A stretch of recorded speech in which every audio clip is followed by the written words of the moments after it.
Karthik Deepa serial June 11 இன்னைக்கான எபிசோடுக்கான review தாங்க இந்த வீடியோவில் நம்ம இன்றைக்கி பார்க்க போகிறோம். எபிசோடு ஸ்டார்ட் பண்ணுறதுக்கு முன்னாடி இந்த வீடியோவை மறக்காமல் லைக் பண்ணிக்கோங்க. உங்களுடைய ஒவ்வொரு லைக்ஸும் அடுத்து வீடியோ போடுறதுக்கு எங்களுக்கு கொஞ்சம் என்கரேஜிங்காக இருக்கும். எபிசோடு எப்படி ஸ்டார்ட் ஆகுதுன்னா, கார்த்தி வந்துட்டு அபிராமிகிட்ட சொல்கிறாங்க, அம்மா பாட்டி வேதவள்ளி வந்ததோட நம்ம வீட்டில் உள்ள பிரச்சனை எல்லாமே சரியாகிரும் அப்படின்னு. இதுக்கு அபிராமி சொல்கிறாங்க, கார்த்தி உனக்கு பாட்டியை பற்றி தெரியாதுப்பா, பாட்டி கண்டிப்பாக ஏன் மேலே தான் தப்பு சொல்லுவாங்க, நான் என்ன சொல்லி புரிய வைக்க போகிறேன்னு தெரியல அப்படின்னு.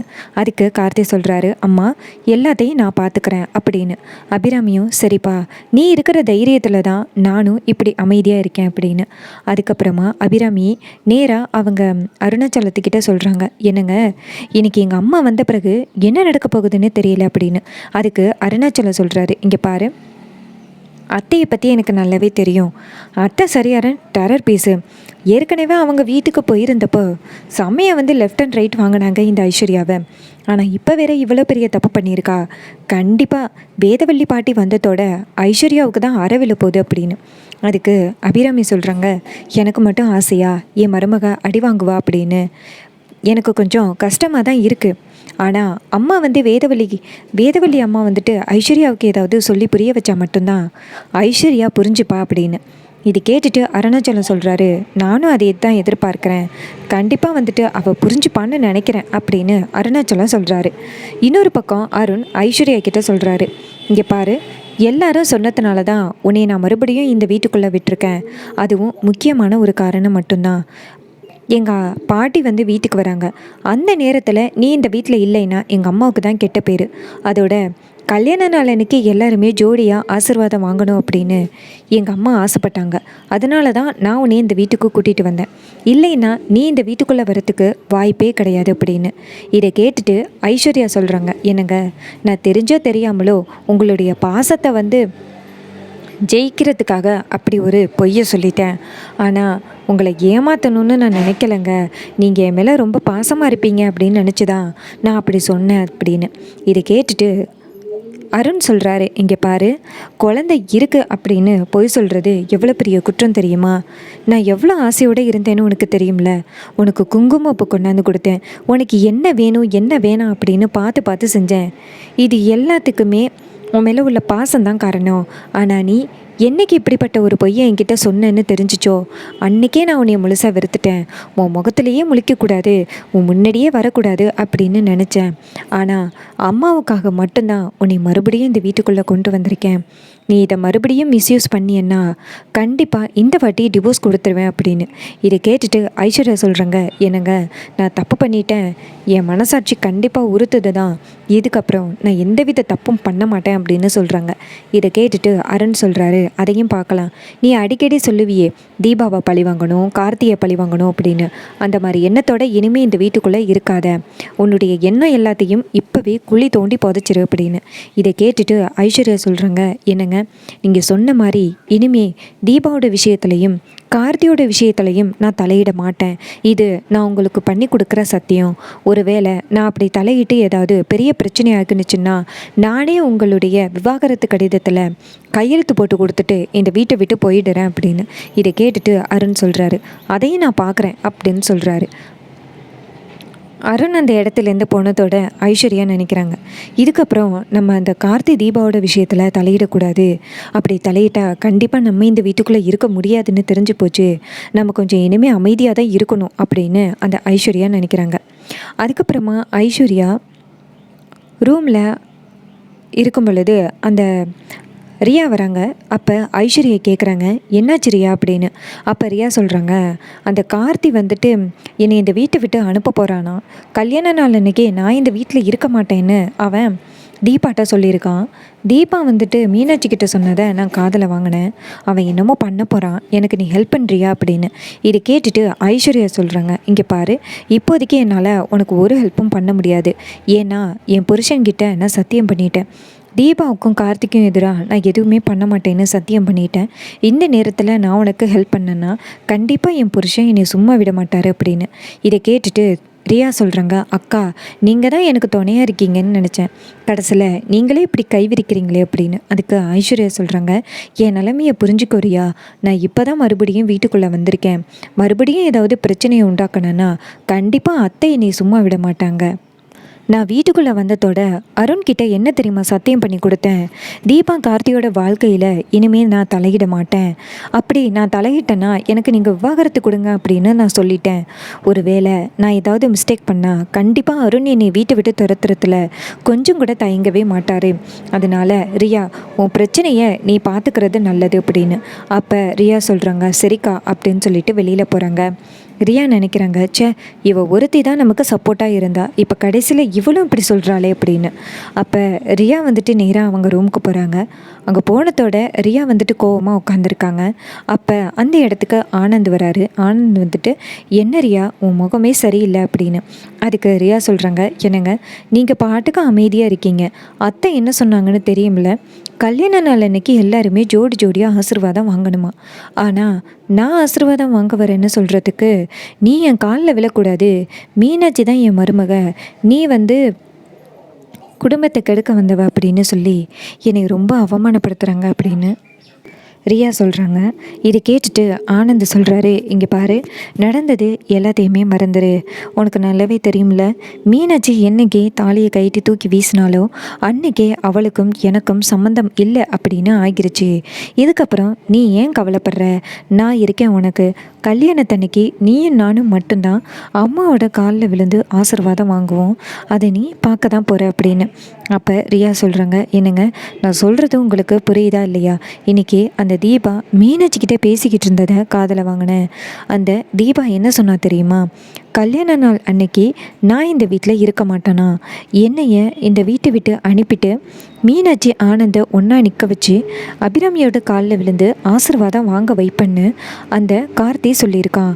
இதை பற்றி தீபா மீனாட்சிக்கிட்டே பேசிக்கிட்டு இருந்ததை காதலை வாங்கினேன் அப்படின்னு. இதை கேட்டுட்டு ஆனந்த் சொல்கிறாரு, இங்கே பாரு, நீ தான் என்னுடைய மனைவி, நீ தான் அன்னைக்கு அம்மாவோட காலில் விழுந்து ஆசீர்வாதம் வாங்குவேன், அதை முதல்ல ஞாபகம் வச்சுக்கோ அப்படின்னு சொல்கிறாங்க. அப்போ ரியா சொல்கிறாங்க, நீங்கள் சொல்கிறீங்க ஆனந்த், ஆனால் கார்த்தி என்ன சொல்லியிருக்காருன்னு நான் சொல்லிட்டேன் உங்ககிட்ட, இதுக்கப்புறம் உங்களுடைய முடிவு தான் அப்படின்னு சொல்கிறாங்க. இது கேட்டுட்டு ஆனந்தும் சரி அப்படின்னு சொல்கிறாங்க. அதுக்கப்புறமா ஆனந்த் வந்துட்டு நேராக வெளியில் வராரு. வெளியில் வந்துட்டு நேராக கார்த்தியை பார்க்குறாரு. கார்த்தி கேட்குறாரு, என்னாச்சுன்னா எதுக்கு இப்போ என்னை முறைக்கிற அப்படின்னு. அதுக்கு ஆனந்த் சொல்கிறாரு, தீபா கிட்ட என்ன சொன்னேன், கல்யாண நாள் அன்னைக்கு ரியாவை வீட்டை விட்டு அனுப்பிட்டு மீனாட்சி என் பக்கத்தில் வந்து நிற்க வச்சு அம்மா கிட்ட ஆசீர்வாதம் வாங்க வைப்பேன்னு சவால் விட்டியா அப்படின்னு. அதுக்கு கார்த்தி சொல்கிறாரு, அண்ணா என்ன நடக்கணுமோ அதெல்லாம் நடக்கும், அம்மாவுக்கு செல்ல மருமகன்னா அது மீனாட்சி மட்டும்தான், அதனால தான் நான் அப்படி சொன்னேன். நீ கண்டவளையும் அழைச்சிட்டு வந்துட்டு வீட்டுக்கு வந்தீங்கன்னா கண்டிப்பாக வந்துட்டு எல்லாரும் ஒத்துப்பாங்கன்னு நினைக்காத அப்படின்னு. அப்போ ஆனந்த் சொல்கிறாரு, இங்கே பாரு, அன்னைக்கு கண்டிப்பாக ரியா தான் என் பக்கத்தில் நின்று அம்மாவோட காலில் விழுந்து ஆசீர்வாதம் வாங்குவா, அப்படி இல்லைன்னா நான் அம்மாவோட காலில் விழுந்து ஆசீர்வாதம் வாங்க மாட்டேன், அம்மா சந்தோஷப்படலைன்னாலும் எனக்கு பரவாயில்ல அப்படின்னு. இதை கேட்டுட்டு கார்த்தி சொல்கிறாரு, யாரோ ஒருத்திக்காக அம்மாவையே நீ பகைச்சி நிற்கிறீல அப்படின்னு. அப்போ ஆனந்த் சொல்கிறாரு, இங்கே பாரு, எனக்கு முக்கியம் என்னுடைய மனைவி ரியா மட்டும்தான் அப்படின்னு சொல்லிட்டு போகிறாரு.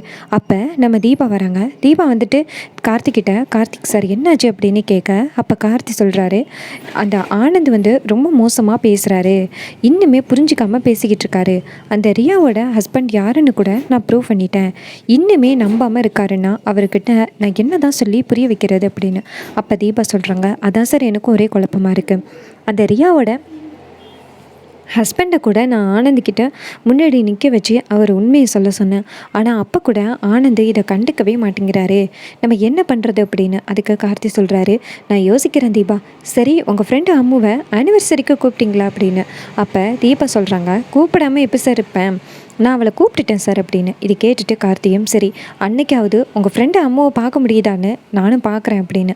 அப்போ தீபா சொல்கிறாங்க, அவளை நான் ஏற்கனவே இன்வைட் பண்ணிட்டேன் சார், அவள் வரான்னு சொல்லிட்டா, இனிமேல் எந்த பிரச்சனையும் இல்லை அப்படின்னு சொல்லிட்டு நம்ம தீபா சொல்கிறாங்க. இதை கேட்டு கார்த்தி சொல்கிறாரு, சரி அன்றைக்கி உங்கள் ஃப்ரெண்டை கண்டிப்பாக பார்க்கலாம் அப்படின்னு. அப்போ கார்த்தி சொல்கிறாரு, சரி நான் என்னுடைய மேடம் ரம்யாவையும் இன்வைட் பண்ணுவா அப்படின்னு. அப்போ தீபா சொல்கிறாங்க, சார் எதுக்கு சார் அவங்களையெல்லாம் இன்வைட் பண்ணுறீங்க அப்படின்னு. அப்போ கார்த்தி சொல்கிறாரு, இல்லை நீங்கள் வந்துட்டு ரம்யா மேடத்தை பார்த்ததில்ல, இல்லை அதான் நான் ரம்யாவை கூட்டிகிட்டு வரலாமான்னு கேட்டேன் அப்படின்னு. அப்போ தீபா சொல்கிறாங்க, சரி சார் அவங்களையும் இன்வைட் பண்ணுங்க அப்படின்னு. இது கேட்டுட்டு கார்த்தியும் சரி அப்படின்னு சொல்கிறாரு. இன்னொரு பக்கம் அந்த வேதவள்ளி பாட்டியை காமிக்கிறாங்க. வேதவள்ளி பாட்டி வீட்டிலேருந்து நேராக கார்த்திக்கு கால் பண்ணுறாங்க. அப்போ வேதவள்ளி சொல்கிறாங்க, கார்த்தி என்னப்பா பண்ணுற அப்படின்னு. அப்போ கார்த்தி சொல்கிறாரு, பாட்டி நான் வீட்டில் தான் இருக்கேன் அப்படின்னு. அப்போ வேதவள்ளி பாட்டி சொல்கிறாங்க, நான் இத்தனை வருஷமாக அந்த அபிராமி அருணாச்சலத்தோட வெட்டிங் ஆனிவர்சரிக்கு வந்ததே கிடையாது. இந்த வருஷம் நான் எதுக்காக வரணும்னு ஆசைப்பட்றேன்னு உனக்கு தெரியும்ல அப்படின்னு. அப்போ கார்த்தி சொல்கிறாரு, எனக்கு தெரியும் பாட்டி, நான் கூப்பிட்டதுனால தான் நீங்கள் இங்கே வரீங்கன்னு எனக்கு தெரியும் அப்படின்னு. அப்போ வேதவள்ளி சொல்கிறாங்க, இங்கே பாரு, அந்த வீட்டில் என்னெல்லாம் பிரச்சனை நடக்குதுன்னு எனக்கு தெரியும். எல்லாத்தையும் நான் சால்வ் பண்ணிட்டு தான் அந்த வீட்டை விட்டு கிளம்புவேன் அப்படின்னு. இதை கேட்டுட்டு கார்த்தி சொல்கிறாரு, பாட்டி இந்த வீட்டில் நானும் எவ்வளவோ போராடி பார்த்தேன், பிரச்சனை முடிகிற மாதிரி தெரியல. அடுத்தடுத்து பெரிய பிரச்சனை தான் வந்துக்கிட்டு இருந்துச்சு. நீங்கள் ஒரு ஆள் தான் வீட்டுக்கு வந்துட்டு பிரச்சனையை சால்வ் பண்ணுவீங்க அப்படின்னு நினச்சி தான் உங்களுக்கு நான் உடனே கால் பண்ணேன். உங்களை வர சொல்கிறதுக்கு எனக்கு எந்தவித ரீசனும் கிடைக்கல. அம்மாவோட வெட்டிங் ஆனிவர்சரி மட்டும்தான் எனக்கு தகுந்த ரீசனாக இருந்துச்சு. அதனால தான் உங்களை உடனே நான் கூப்பிட்டுட்டேன் அப்படின்னு. அப்போ பாட்டி சொல்கிறாங்க, பேராண்டி நீ கூப்பிட்டுட்ட நான் வராமல் இருப்பேனா? நான் வந்த பிறகு அங்கே உள்ளவங்களுக்கெல்லாம் இருக்குது அப்படின்னு சொல்கிறாங்க. கார்த்தியும் சரி பாட்டி நீங்கள் எத்தனை மணிக்கு கிளம்புறீங்க அப்படின்னு கேட்க வேதவள்ளி சொல்கிறாங்க, நான் இன்னும் 1 மணி நேரத்தில் அங்கே வந்துடுவேன் அப்படின்னு. இதை கேட்டுட்டு கார்த்தியும் சரி அப்படின்னு சொல்லிட்டு ஃபோனை கட் பண்ணுறாங்க. கார்த்தி நேராக வீட்டுக்குள்ளே வராரு. வந்துட்டு அபிராமியை கூப்பிட்றாங்க. அப்போ அபிராமி, ஆனந்த், அருண், ரியா, தீபா, மீனாட்சி, மைதிலி அப்படின்னு எல்லாருமே அந்த இடத்துக்கு வராங்க. அவங்கள பார்த்ததோட கார்த்தி சொல்கிறாரு, பாட்டி வந்து இன்னும் 1 மணி நேரத்தில் வந்துடுவாங்களாம் அப்படின்னு. இதை கேட்டுட்டு அபிராமி சொல்கிறாங்க, என்னது அம்மா 1 மணி நேரத்தில் வந்துடுவாங்களா? இங்கே எந்தவித பொருளும் எடுத்து வைக்காமல் இருக்கனே அப்படின்னு. அப்போ தீபா சொல்கிறாங்க, அத்தை கவலைப்படாதீங்க, எல்லாமே நான் ரெடி பண்ணி வச்சுட்டேன். இனிமேல் பாட்டி வந்த பிறகு அவங்கள வரவேற்கிறது மட்டும்தான் நமக்கு வேலை அப்படின்னு. அப்போ அபிராமி சொல்கிறாங்க, மீனாட்சி இந்த பொறுப்பில் இல்லைனாலும் நீ இந்த பொறுப்பில் இருந்து நல்லா பார்த்துக்கிறது எனக்கு ரொம்ப சந்தோஷமாக இருக்குது தீபா அப்படின்னு. அப்போ அந்த ரியா வந்து முறைக்கிறாங்க. அப்போ நம்ம தீபா சொல்கிறாங்க, அத்தை மீனாட்சி அக்கா தான் இது எல்லாமே எனக்கு பண்ண சொன்னாங்க. அவங்க சொன்னதை கேட்டு தான் நான் இது எல்லாத்தையுமே நீட்டாக எடுத்து வச்சுருக்கேன் அப்படின்னு. இதை கேட்டுட்டு அபிராமி சொல்கிறாங்க, நீதாமே இந்த வீட்டோட நல்ல மருமக. மீனாட்சி இந்த வீட்டில் மருமகளாக இல்லைன்னாலும் இந்த வீட்டோட பொறுப்புகளை நல்லபடியாக பார்த்துக்கிறது எனக்கு ரொம்ப பெருமையாக இருக்குது அப்படின்னு சொல்கிறாங்க. இதை கேட்டுட்டு நம்ம தீபா சொல்கிறாங்க, ஆமத்தை ஆனால் மீனாட்சி அக்காவுக்கு இப்படி ஒரு நிலைமைங்கிறது மட்டும்தான் எனக்கு சங்கடமாக இருக்குது அப்படின்னு. அப்போ அபிராமி சொல்கிறாங்க, சரி மீனாட்சி எங்க அப்படின்னு. அப்போ தீபா சொல்கிறாங்க, மீனாட்சி அக்கா கெஸ்ட் ஹவுஸில் இருக்காங்க அப்படின்னு. அப்போ அபிராமி சொல்கிறாங்க, அவளை நான் இங்கே தானே வர சொன்னேன், சரி நான் போய் கூப்பிட்றேன் அப்படின்னு. அப்போ தீபா சொல்கிறாங்க, இல்லைத்த நான் போய் கூட்டிகிட்டு வரேன், நீங்கள் ஏன் போகணும் அப்படின்னு.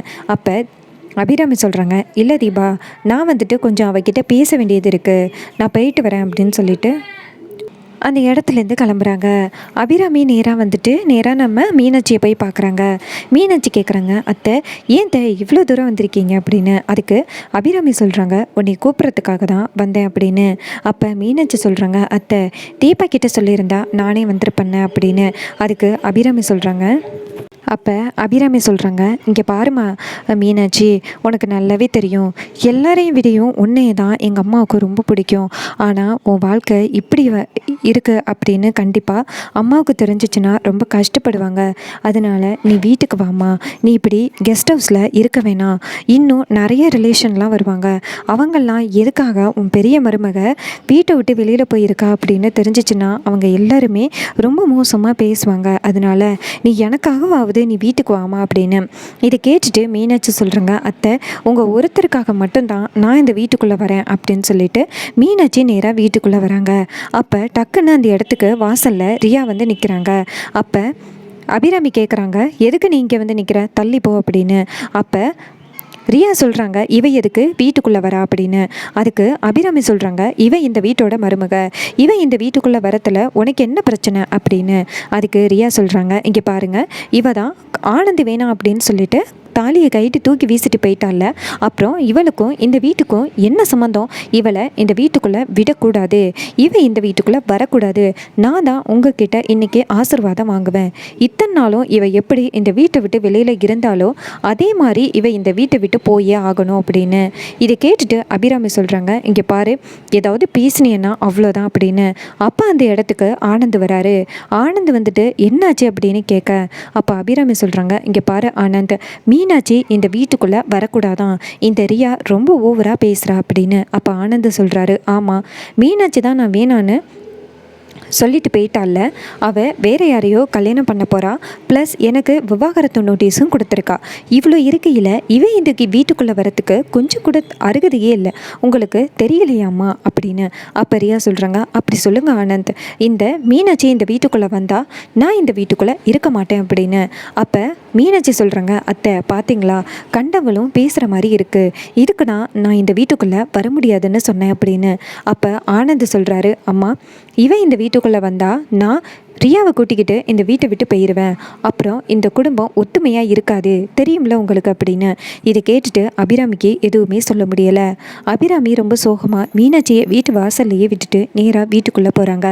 அப்போ நம்ம தீபா ஓடி வந்து, மீனாட்சி அக்கா, ஏன் வாசல்லையே நிற்கிறீங்க, வீட்டுக்குள்ளே வாங்க அப்படின்னு சொல்ல, அப்போ ரியா சொல்கிறாங்க, அவள் வீட்டுக்குள்ளே வரமாட்டா, அவள் இந்த வீட்டுக்குள்ளே வந்தால் நான் ஆனந்தை கூட்டிக்கிட்டு போயிடுவேன் அப்படின்னு.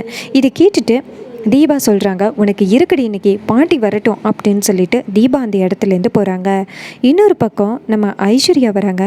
ஐஸ்வர்யா வந்துட்டு நேராக மீனாட்சிக்கிட்ட, அக்கா என்னை மன்னிச்சிடுங்க, உங்களுக்கு உதவி பண்ண முடியாத நிலமையில் இருக்கேன் அப்படின்னு. அதுக்கு மீனாட்சி சொல்கிறாங்க, பரவாயில்ல ஐஸ்வர்யா, நீ இந்த வீட்டுக்குள்ளே மறுபடியும் வந்துட்டியல்ல, எனக்கு அதுவே போதும் அப்படின்னு. இதை கேட்டுட்டு ஐஸ்வர்யா சொல்கிறாங்க, நீ எனக்காக யோசிக்கிறீல்ல, இந்த பாசத்தை நான் இத்தனை நாளும் புரிஞ்சிக்காமல் இருந்துட்டேனே அப்படின்னு சொல்கிறாங்க.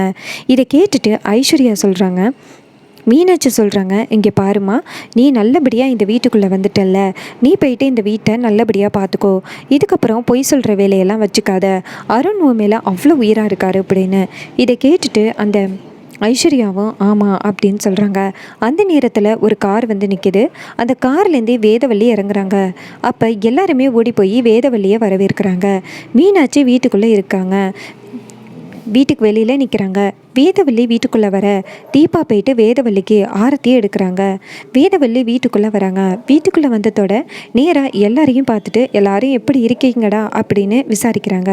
அப்போ கார்த்தி, ஆனந்த், அருண் 3 பேருமே நல்லா இருக்கும் பாட்டி அப்படின்னு சொல்கிறாங்க. அப்போ வேதவள்ளி நேராக ரியாவை பார்த்து, இவன் யார், இவளை நான் இந்த வீட்டுக்குள்ளே பார்த்ததே கிடையாதே அப்படின்னு சொல்ல, அப்போ ஆனந்த் அமைதியாக நிற்கிறாரு. அப்போ ரியா சொல்கிறாங்க, நான் தான் இந்த வீட்டோட மூத்த மருமக அப்படின்னு. அப்போ அபிராமியை பார்த்து வேதவள்ளி கேட்குறாங்க, என்னம்மா மீனாட்சிக்கு நீ என்ன ஆப்ரேஷனாக பண்ண, முகமே மாறி போன மாதிரி இருக்குது, எங்கே மீனாட்சி அப்படின்னு. அதுக்கு அபிராமி சொல்கிறாங்க, மீனாட்சி அதோ வாசலில் நிற்கிறா அப்படின்னு. அப்போ வேதவள்ளி பாட்டி மீனாட்சி வாசலில் நிற்கிறத பார்த்துட்டு அதிர்ச்சியாகி, எதுக்குமா இப்படி இந்த வீட்டோட மூத்த மருமகளை வீட்டு வாசலில் நிற்க வச்சுருக்க அப்படின்னு. அப்போ ரியா சொல்கிறாங்க, அவளா இந்த வீட்டோட மருமக, நான் தான் இந்த வீட்டோட மூத்த மருமக, மீனாட்சிக்கு இந்த வாழ்க்கையில் விருப்பம் இல்லைன்னு சொல்லிட்டு தாலியை தூக்கி வீசிட்டு போயிட்டா அப்படின்னு. இதை கேட்டுட்டு வேதவள்ளி பாட்டி நேராக ரியா கிட்ட வராங்க. இங்கே பாரு, இந்த வீட்டில் நடந்த ஒரு மிகப்பெரிய பிரச்சனைக்கு நீ தான் காரணம் அப்படின்னு நான் கேள்விப்பட்டு தான் இங்கே வந்தேன் அப்படின்னு. அப்போ ரியா சொல்கிறாங்க, இங்கே பாருங்கள், நானும் ஆனந்தும் காலேஜில் உயிருக்கு உயிராக லவ் பண்ணோம், நான் வந்துட்டு ஆனந்தை கல்யாணம் பண்ணதில் உங்கள் யாருக்கும் என்ன பிரச்சனை அப்படின்னு. அப்போ பாட்டி சொல்கிறாங்க, இங்கே பாரு, நீ லவ் பண்ணது சரி, ஆனால் உனக்கு ஏற்கனவே ஒரு வாழ்க்கை இருந்திருக்கு, அவனை டிவோர்ஸ் பண்ணிவிட்டு காசு இல்லை அப்படிங்கிறதுக்காக பணக்காரனான ஆனந்த் கல்யாணம் பண்ணி அவன் சொத்தையெல்லாம் உன் பேருக்கு எழுதிக்கிட்டு அவனை நடுத்தருவில் நிற்க வைக்கிறதுக்காக தான் நீ இப்படிப்பட்ட ஒரு திட்டத்தையே போட்டுக்கிட்டு இருக்கன்னு எனக்கு நல்லாவே தெரியுது, மரியாதையாக நீ இந்த வீட்டை விட்டு போயிரு அப்படின்னு. அப்போ ரியா சொல்கிறாங்க, நான் இந்த வீட்டை விட்டு போகிற மாதிரி இருந்தால் ஆனந்தையும் சேர்த்து இந்த வீட்டை விட்டு கூட்டிகிட்டு போயிடுவேன்னு உங்களுக்கு தெரியாதா, அத்தை உங்ககிட்ட சொல்லலையா அப்படின்னு. அப்போ வேதவள்ளி நேராக அபிராமியை பார்த்து, எம்மாடி உன்னை விட பெரிய வாயாக இருப்பா போலையே அப்படின்னு. அதுக்கப்புறமா நம்ம வேதவள்ளி நேராக மீனாட்சிக்கிட்ட போயிட்டு, நீ வாமா, எவன் என்ன சொன்னாலும் பார்த்துறேன் அப்படின்னு. அப்போ ரியா ஓடி வந்து மீனாட்சியை தடுக்கிறாங்க, நீ வீட்டுக்குள்ளே வரக்கூடாது அப்படின்னு. அப்போ வேதவள்ளி பொறுத்து பார்க்குறாங்க. ரியா ரொம்ப ஓவராக பேசினதோட வேதவள்ளி அந்த ஆனந்தை ஓடி வந்து அடிக்கிறாங்க. அப்போ ஆனந்த் கேட்குறாரு, ஆனந்த் கேட்குறாரு, பாட்டி இப்போ எதுக்கு என்னைய அடிச்சிங்க அப்படின்னு. அதுக்கு பாட்டி சொல்கிறாங்க, இங்கே பாரு, உன் பொண்டாட்டி மீனாட்சியை வீட்டை விட்டு வெளியில் அனுப்பி வச்சுருக்க, எவ்வளோ ஒருத்தியை கூட்டிகிட்டு வந்து உன் மனைவின்னு சொல்லிக்கிட்டு இருக்க, இவ்வளோ பெரிய தப்பு பண்ண இருக்கும் பொழுது உன்னை எப்படி என்னால் மன்னிக்க முடியும்? இங்கே பாரு, மீனாட்சி எவ்வளோ நல்ல பொண்ணு, இந்த மாதிரி ஒருத்தியை நீ கூட்டிகிட்டு வந்திருக்க. ஆனால் மீனாட்சிக்கும் இவளுக்கும் என்ன சமம்? உனக்கு உடம்பு சரியில்லைன்னா கோயிலாக திரியிறது மீனாட்சி மட்டும்தான். ஆனால் இந்த ரியா தெரியவாளா? இங்கே பாரு, உன் கண்ணு மறைச்சிக்கிட்டு இருக்கடா, மரியாதையாக வந்துட்டு இவளை அனுப்பிட்டு மீனாட்சியை உன் மனைவியாக ஏற்றுக்கோ அப்படின்னு. அதுக்கு ஆனந்த் சொல்கிறாரு, இங்கே பாருங்கள் பாட்டி, எனக்கு ரியாவை தான் பிடிச்சிருக்கு, இதை சொல்கிறதுக்கு உங்களுக்கு எந்தவித ரைட்ஸும் கிடையாது அப்படின்னு. இதை கேட்டுட்டு பாட்டி சொல்கிறாங்க, இங்கே பாரு, நீ இந்த வீட்டுக்குள்ளே இருக்க வேணாம் அப்படின்னு. அப்போ ஆனந்த் சொல்கிறாரு, அதுக்கு தான் நான் இந்த வீட்டை விட்டு போகிறேன், ஆனால் என் சொத்தையெல்லாம் பிரித்து கொடுத்துருங்கன்னு நான் சொல்லிட்டேனே அப்படின்னு. அப்போ பாட்டி வந்துட்டே நேராக அபிராமியை பார்த்து, நீ சொன்ன பிரச்சனை எல்லாமே சரிதான், இவன் இந்த வீட்டை விட்டு போகணும்னா இவனுக்கு சொத்து வேணுமாம்ல அப்படின்னு. அப்போ கார்த்தி சொல்கிறாரு, ஆமாம் பாட்டி, அதனால தான் அம்மா வந்துட்டு சொத்தெல்லாம் என் பேருக்கு எழுதி வச்சாங்க. கடைசியில் ஆனந்த் வந்துட்டு எனக்கும் இந்த சொத்துக்கும் எந்தவித உரிமையும் இல்லை, தகுதி இல்லை அப்படின்னு சொல்லி இந்த சொத்தை வந்து எனக்கு கொடுக்கக்கூடாது அப்படின்னு சொல்லி பிரச்சனை பண்ணார். அப்போ தான் நான் என் திறமையை நிரூபித்து இந்த சொத்துக்கு உரிமையானவன் நான் தான் நிரூபிக்கிறேன் அப்படின்னு சொல்லி தான் அந்த சொத்தை பிளாக் பண்ணி வச்சுருக்கோம். இப்போ நான் சவாலில் ஜெயிச்சிட்டா அந்த சொத்து எனக்கு வந்துடும் அப்படின்னு. அப்போ வேதவள்ளி சொல்கிறாங்க, இங்கே பாரு கார்த்தி, நீ நேர்மைக்காக போராடுற, கண்டிப்பாக உனக்கு அந்த சொத்து கிடைக்கும்னு எனக்கு நம்பிக்கை இருக்குது, உனக்கு என்ன ஹெல்ப் வேணும்னாலும் சொல்லு, நான் பண்ணுறேன் அப்படின்னு. அப்போ ஆனந்த் சொல்கிறாரு, பாட்டி இதெல்லாம் ரொம்ப ஓவர் அப்படின்னு. அப்போ பாட்டி சொல்கிறாங்க, எதுடா ஓவர்? கட்டின பொண்டாட்டிக்கு நீ துரோகம் பண்ணியிருக்க, அது வந்து ஓவர் கிடையாது, நான் உண்மையாக நிற்கிற கார்த்திக்கு சப்போர்ட் பண்ணுறேன், அதான் ஓவர்னு தெரியுதா உனக்கு அப்படின்னு. அதுக்கு ஆனந்த் சொல்கிறாரு, இங்கே பாருங்கள், எல்லாருமே இப்படி சொல்லிக்கிட்டு இருக்கீங்களே, இப்போ நான் 2வது கல்யாணம் பண்ணதோட மீனாட்சியும் 2வது கல்யாணம் பண்ணணும்னு சொல்லிக்கிட்டு இருக்காளே, அவளை பற்றி யாரும் கேட்க மாட்டிங்களா அப்படின்னு. அப்போ பாட்டி சொல்கிறாங்க, ஏன் காலம் ஃபுல்லாக ஒன்று நினச்சி அழுதுகிட்டு உட்காந்துருக்க சொல்கிறியா? உனக்கு வந்துட்டு அந்த ரியா தான் வேணும்னு நீ போயிட்ட, அதே மாதிரி மீனாட்சியும் அவளுடைய வாழ்க்கையை பார்த்துக்கணுமா இல்லையா அப்படின்னு. இதை கேட்டுட்டு செம்ம டென்ஷன் ஆகுறாங்க ஆனந்த் சொல்கிறாரு, நான் இருக்கும் பொழுது மீனாட்சி 2வது கல்யாணம் பண்ண முடியாது, பண்ணக்கூடாது அப்படின்னு. அப்போ பாட்டி சொல்கிறாங்க, மீனாட்சி இருக்கும் பொழுது நீ மட்டும் 2வது கல்யாணம் பண்ணிக்கிட்ட, அது மட்டும் சட்டத்தில் இடம் இருக்கா அப்படின்னு. அப்போ ஆனந்த் சொல்கிறாரு, இந்த வீட்டில் உள்ள பிரச்சனை எல்லாத்தையுமே பார்க்குறதுக்கு நீங்கள் யார்? எங்கள் அம்மா தான் இருக்காங்களே அப்படின்னு. இதை கேட்டுட்டு அபிராமி டென்ஷன் ஆகி, இங்கே பாருப்பா, பாட்டிக்கிட்ட என்ன பேசுகிறேன்னு கொஞ்சமாவது புத்தியில் வச்சு தான் பேசுகிறியா அப்படின்னு. அப்போ ஆனந்த் சொல்கிறாரு, அம்மா, இந்த வீட்டில் நீங்கள் மட்டும்தான் வந்துட்டு உரிமை உள்ள ஆள், தேவையில்லாமல் இதை பற்றி பேசுகிறதுக்கு பாட்டிக்கு யார் ரைட்ஸ் கொடுத்தது அப்படின்னு. அப்போ கார்த்தி டென்ஷன் ஆகி ஆனந்த்கிட்ட, ஆனந்த், நீ யார்கிட்ட பேசிக்கிட்டு இருக்கா? பாட்டிக்கிட்ட பேசிக்கிட்டு இருக்கா, அதை முதல்ல ஞாபகம் வச்சுக்கோ அப்படின்னு. அப்போ பாட்டி சொல்கிறாங்க, கார்த்தி, எனக்காக நீங்கள் சண்டை போட்டுக்க வேணாம், இவன் என்ன சொல்கிறானோ அப்படியே பேசட்டும், கண்டிப்பாக ஒரு நாள் இவன் பண்ணது தப்புன்னு புரிய வரும், அன்னைக்கு அவன் பக்கத்தில் யாருமே இருக்க மாட்டாங்க அப்படின்னு சொல்லிட்டு பாட்டி அந்த இடத்துலேருந்து போகிறாங்க. அப்போ கார்த்தி நேராக ஆனந்தை பார்த்து, ஆனந்த், யாரோ ஒருத்திக்காக பாட்டியை வந்து எதிர்த்து பேசுகிறியல்ல, பாட்டி சின்ன வயசில் உன் மேலே எவ்வளோ பாசமாக இருந்தாங்கன்னு உனக்கு தெரியுமா? அதை விட்டுட்டு கண்டவளுக்காக நீ பாட்டியை எதிர்க்கிறது எனக்கு பிடிக்கவே இல்லை அப்படின்னு.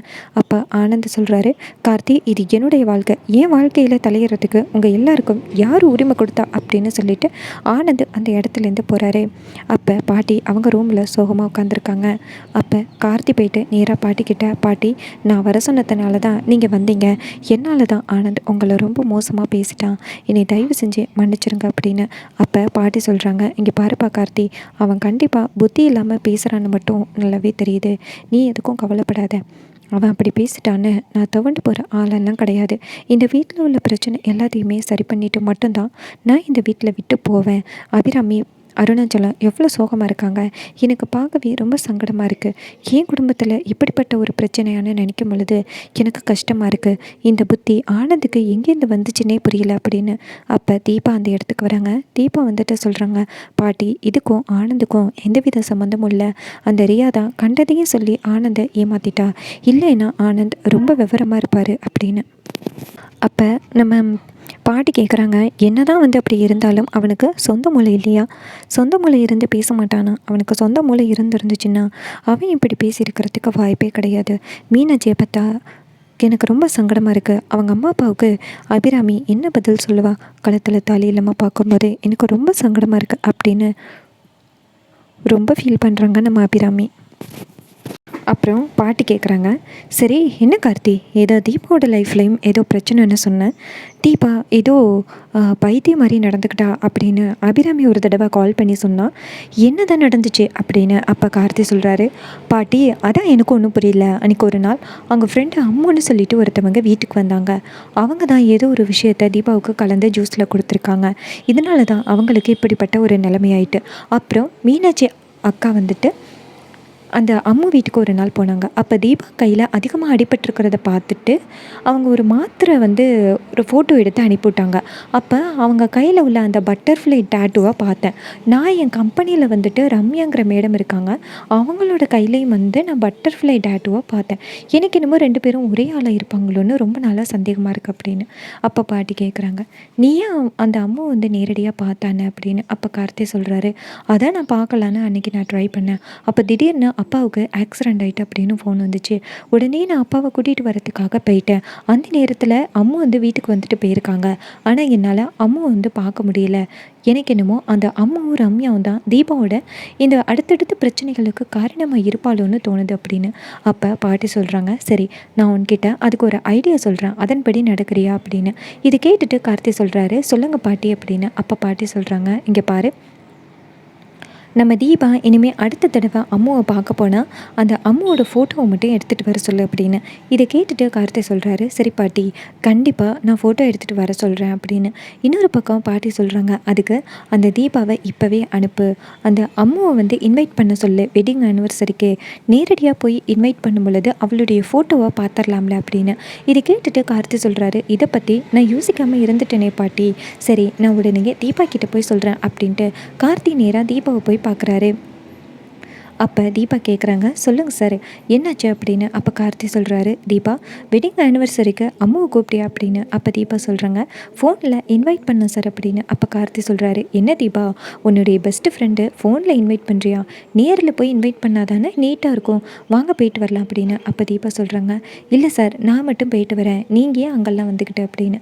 அப்போ கார்த்தி சொல்கிறாரு, சரி ஓகே, அவங்கள இன்வைட் பண்ணிட்டு வரும் பொழுது அவங்க ஃபோட்டோ எடுத்துகிட்டு வா, ஏன்னா அவங்கள சுத்தமாக என்னால் இது வரைக்குமே பார்க்கவே முடியலை, இந்த ஒரு தடவையாவது பார்க்கணுன்னு நினைக்கிறேன், ஃபோட்டோ மட்டும் எடுத்துகிட்டு வந்துடு அப்படின்னு. இது கேட்டுட்டு நம்ம தீபாவும் சரிங்க சார் நான் ஃபோட்டோ எடுத்துகிட்டு வரேன் அப்படின்னு சொல்கிறாங்க. நம்ம தீபா நேராக ஆட்டோவில் நேராக அந்த வீட்டுக்கு போகிறாங்க. அங்கே அம்மு தீபாவை பார்த்துட்டு, வா தீபா என்னாச்சு அப்படின்னு கேட்க. அப்போ தீபா சொல்கிறாங்க, இல்லை உன்னை நான் ஃபோனில் இன்வைட் பண்ணேன் அப்படின்ட்டு கார்த்திக் சார் ரொம்ப என்னை திட்டினாரு, அதனால தான் உன்னை நான் நேரில் இன்வைட் பண்ண வந்துட்டேன் அப்படின்னு. இதை கேட்டுட்டு அம்மு சொல்கிறாங்க, பெஸ்ட் ஃப்ரெண்ட்ஸ்க்கெல்லாம் என்ன ஃபார்மாலிட்டிஸ், நீ சும்மா ஃபோன் அடித்து கூப்பிட்டாலே நான் வந்திருப்பேன் அப்படின்னு. அப்போ தீபா சொல்கிறாங்க, இல்லை அவர் ரொம்ப பேசினார், அதனால தான் நான் உன்னைய நேரில் அழைக்க வந்துட்டேன் அப்படின்னு. இது கேட்டுட்டு அம்முவும் சரி அப்படின்னு சொல்கிறாங்க. தீபா அம்முக்கிட்ட, அம்மு உங்கூட ஒரே ஒரு செல்ஃபி எடுத்துக்கலாமா அப்படின்னு கேட்க. அம்மு சொல்கிறாங்க, கண்டிப்பாக தீபா எடுத்துக்கலாமே அப்படின்னு சொல்லிட்டு 2 பேருமே சேர்ந்து ஃபோட்டோ எடுக்கிறாங்க. அப்போ தீபா ஃபோட்டோ எடுத்துகிட்டு ரொம்ப சூப்பராக இருக்குது அப்படின்னு சொல்லிட்டு, இந்த ஃபோட்டோவை நான் கார்த்திக் சாருக்கு உடனே அனுப்புகிறேன் அப்படின்ட்டு டக்குன்னு அனுப்பிடுறாங்க.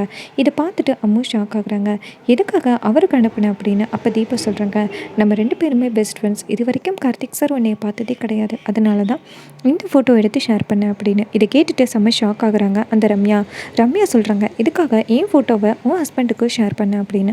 அப்போ தீபா சொல்கிறாங்க, இங்கே பாரு இதில் என்ன இருக்குது, நம்ம 2 பேருமே பெஸ்ட் ஃப்ரெண்ட்ஸ், உன்னுடைய ஃபோட்டோஸில் அனுப்புறதுக்கு இதில் என்ன பயம் அப்படின்னு. அப்போ ரம்யா சொல்கிறாங்க, இல்லை என்னுடைய ஃபோட்டோஸை நான் யாருக்கும் அதிகம் ஷேர் பண்ணுறதில்ல, ஏன்னா ஷேர் பண்ணால் என்னுடைய லவர் கோச்சிப்பாருன்னு எனக்கு கொஞ்சம் பயம் அப்படின்னு. அதுக்கு தீபா சொல்கிறாங்க, பரவாயில்ல என்னுடைய ஹஸ்பண்ட் தானே அப்படின்னு. அதுக்கு ரம்யா சொல்கிறாங்க, இல்லை தீபா அந்த ஃபோட்டோவை டெலீட் பண்ண அப்படின்னு. இன்னொரு பக்கம் தீபாவும் ரம்யா பிடிவாதத்தினால அந்த ஃபோட்டோவை டெலீட் பண்ணுறாங்க. இன்னொரு பக்கம் நம்ம கார்த்திக்கு ஆல்ரெடி அந்த ஃபோட்டோ சென்ட் ஆகி கார்த்தி பார்த்துட்டாரு. கார்த்தி கண்டிப்பாக அதுதான் ரம்யா அப்படின்னு கன்ஃபார்ம் பண்ணிட்டாரு. அப்போ இந்த வீட்டில் இத்தனை நாளும் பிரச்சனை நடக்கிறதுக்கு அந்த ரம்யா தான் காரணமாக இருக்கா. ஆனால் எதுக்காக தீபாவோட வாழ்க்கையில் தீபாவுக்கு பிரச்சனை பண்ணணும், தீபா அப்படி என்ன பண்ணாங்க அப்படின்னு கார்த்தி ரொம்பவே சந்தேகப்படுறாரு. இன்னொரு பக்கம் நம்ம தீபா வந்துட்டு நேராக வீட்டுக்கு வராங்க. தீபா வந்ததோட கார்த்திக் கேட்குறாரு, தீபா நீங்கள் ஃபோட்டோ அனுப்பியிருந்தீங்களே அது எதுக்கு டெலீட் பண்ணீங்க அப்படின்னு. அப்போ தீபா சொல்கிறாங்க, இல்லை நான் ஃபோட்டோ எடுத்து உங்களுக்கு ஷேர் பண்ணதோட அந்த அம்மா வந்துட்டு என்னை திட்ட ஆரம்பிச்சிட்டா, அன்னோன் பர்சனுக்கெல்லாம் இந்த ஃபோட்டோ அனுப்பக்கூடாது அப்படின்னு உடனே நான் டெலீட் பண்ணிட்டேன் அப்படின்னு. கார்த்தியும் ஓ அப்படியா சரி அப்படின்னு சொல்கிறாங்க. அப்போ கார்த்தி சொல்கிறாரு, இதுக்கப்புறம் நீங்கள் அம்மாவை பார்க்க போனீங்கன்னா என்னை கூட்டிகிட்டு போங்க, தனியாக போகாதீங்க அப்படின்னு. தீபாவும் சரி சார் கண்டிப்பாக அப்படின்னு சொல்கிறாங்க. இன்னொரு பக்கம் அந்த அம்மு வீட்டில் இருந்துக்கிட்டு, அடி தீபா நீ இருக்கிற வரைக்கும் எனக்கு ஒரே தொந்தரவாக இருக்குது, உன்னை தீர்த்து கட்டினா மட்டும்தான் எனக்கு நிம்மதியாக இருக்கும், உன்னை தீர்த்து கட்டினா மட்டும்தான் என்னால் கார்த்தியை அடைய முடியும் அப்படின்னு அந்த ரம்யா மனசுக்குள்ளே யோசிக்கிறாங்க. அப்போ நம்ம ரம்யா வந்துட்டு நேராக அந்த வீராவுக்கு கால் பண்ணி, இங்கே பாரு வீரா, உனக்கு ஒரு வேலை வந்துருச்சு அப்படின்னு சொல்ல வீரா கேட்குறாரு, மேடம் நீங்கள் சொன்னதுனால நான் இந்த ஊரை விட்டு கொஞ்சம் தள்ளி இருக்கேன், நீங்கள் எப்போன்னு மட்டும் சொல்லுங்கள், நான் வந்து அந்த பொண்ணை உடனே தீர்த்து கட்டிட்டு மறுபடியும் நான் போய் பதுங்கிடுறேன் அப்படின்னு. இது கேட்டுட்டு அந்த ரம்யாவும் சரி ஓகே நான் சொல்கிறேன் அன்னைக்கு நீ வந்தே ஆகணும் அப்படின்னு. வீராவும் சரி மேடம் அப்படின்னு சொல்கிறாங்க. இன்னொரு பக்கம் ரம்யா சொல்கிறாங்க, தீபா இனிமே நீ உயிரோடு இருக்கவே மாட்டடி அப்படின்ட்டு செம்ம சந்தோஷப்படுறாங்க ரம்யா. அந்த தீபாவை தீர்த்து கட்டினா மட்டும்தான் கார்த்தியை என்னால் அடைய முடியும் அப்படின்னு நினைக்கிறாங்க.